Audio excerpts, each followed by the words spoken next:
मैं professor CP Bhasin एक बहुत छोटा सा वीडियो लेकर आप लोगों के सम्मुख हाजिर हूं। कहा जाता है सज्जनता मनुष्य का सबसे बड़ा आभूषण होता है। सज्जन सभ्यता का भी एक बहुत ही बड़ा आभूषण होता है। कोई संदेह नहीं, सज्जनता हमेशा समाज में मानवता का सच्चा परिचायक होता है। कहा यह भी जाता है कि यदि मनुष्य मौन रहे तो अनेक समस्याओं का समाधान स्वतः ही निकल आता है।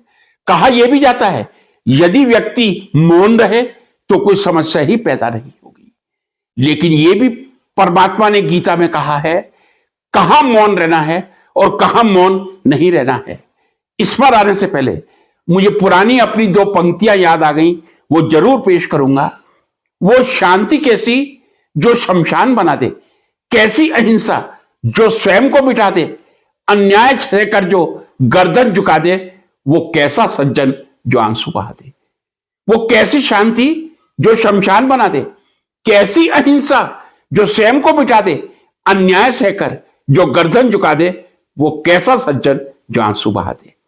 जी हां, शुरू में मैंने कहा था सज्जनता मनुष्य का और एक शिक्षित व्यक्ति का सबसे बड़ा आभूषण होता है।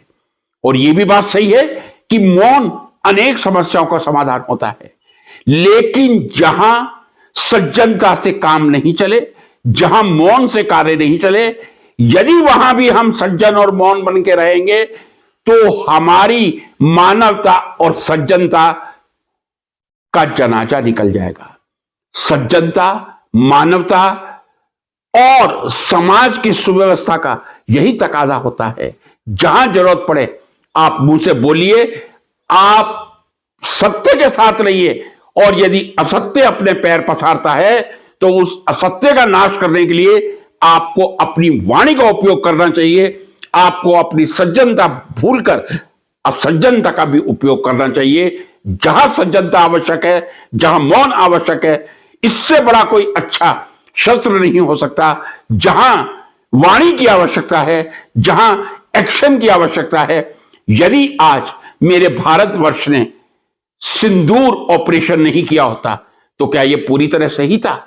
पाकिस्तान को अपना दम दिखाने के लिए जितना जरूरी सिंदूर ऑपरेशन था, उतना ही जरूरी मानव का अपने मौन को अत्याचार के सामने तोड़ने में एक बहुत बड़ा अभियान होता है। और सज्जनता को एक तरफ रखकर असज्जन दुर्जन व्यक्तियों का विरोध करना भी एक सज्जनता की सही निशानी होती है।